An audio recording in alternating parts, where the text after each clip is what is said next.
New feature alert for working with pictures in Excel. You can now place a picture directly into a cell. Click on the Insert tab of the ribbon and then click on Pictures.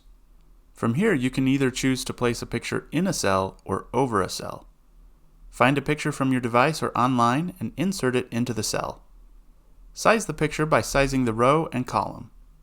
You can also paste the picture into a worksheet, right-click, and then click Place in Cell.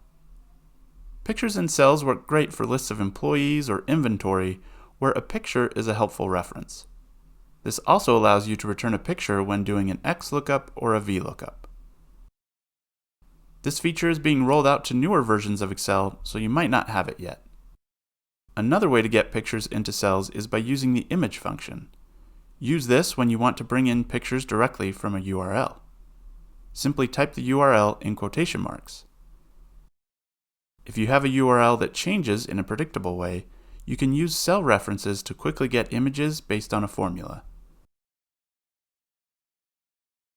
Follow for more tips so you can get better with spreadsheets.